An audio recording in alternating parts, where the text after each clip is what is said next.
Beyond these long-term fiscal challenges, what other lessons have we learned over the half-past century about what works and doesn't work when it comes to fiscal management?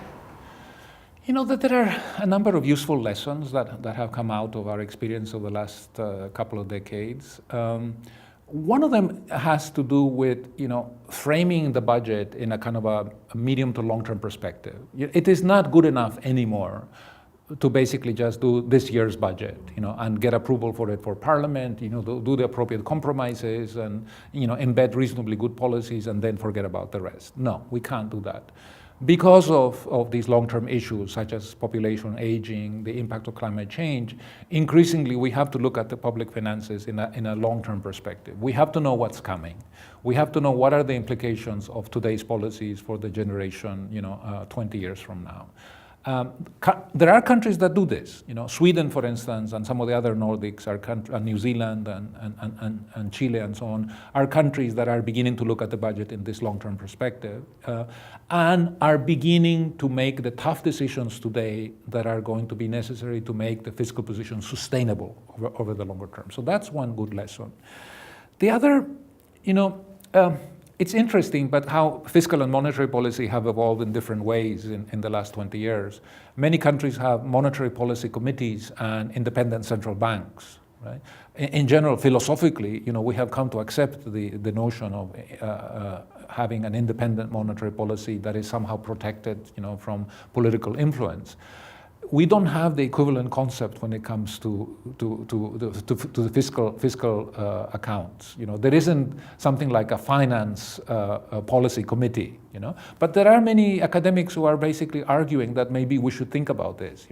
A group of experts who are basically going to be told, look, you establish, based on technical, economic considerations, a medium-term or long-term debt target. And then tell the politicians basically how to achieve that. Give them a little bit of latitude for fluctuations in the business cycle, but within that let's come up with some policy prescriptions that actually will ensure fiscal sustainability over the longer term. I think it's an interesting idea, but politicians have wanted to keep for themselves the discretion to spend. Very often because of political considerations, the political cycle, and so on.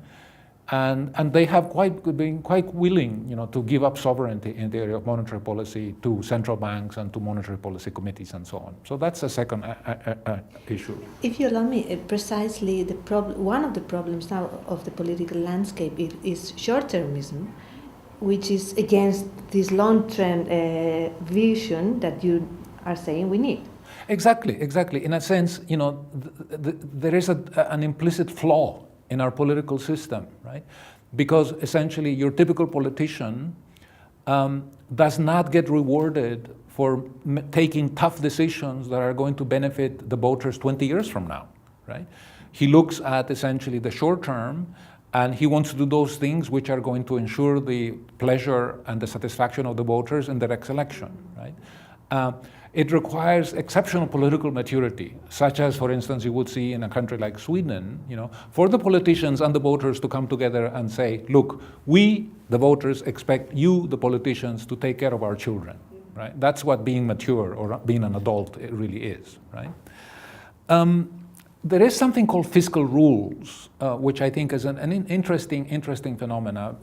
There are a few countries that basically have established a kind of a legal framework that limits the opportunity for discretion on the part of the politicians, that protects the fiscal accounts, from the political process. And New Zealand has done it, Chile has done it very successfully. For instance, in Chile, the fiscal rules basically say the government cannot borrow from the central bank. The municipalities cannot issue debt. The budget is very much an initiative of the executive. Once the budget is presented to Parliament, if Parliament doesn't approve it within 60 days, the budget is automatically approved, right? So, which is very, very tough. And then the Chileans have introduced this rule, which basically says that expenditure are going to be less than structural revenue, which is cyclically adjusted revenue. And in fact, they also have, for the overall budget balance, they have a target of a surplus of 1% of GDP. So this is basically a very tough, fiscal rule, which has served the country very, very well. Chile has got, virtually non-existent levels of public debt, less than 10% of GDP. Not surprisingly, Chile can fund itself in the external markets at spreads that would be the envy of most members of the European Union, right? So they don't always work. India has some fiscal rules which don't work very well because they only apply to the central government, whereas in fact most of the deficit is actually carried by about the level of the states, and there are no penalties for breaking the rules and so on. So they're not a panacea. They can work in some countries, and where they work, they are very, very good in terms of establishing a framework for sustainable public finances. And then finally, I would just mention the whole issue of unproductive expenditures. I think that governments need to be very, very tough in terms of looking at the efficiency of the spending. I worry when in many countries we're building football stadiums which are going to be half empty for the next 50 years instead of spending more money, to educate children, to improve public health, to improve the country's, real infrastructure.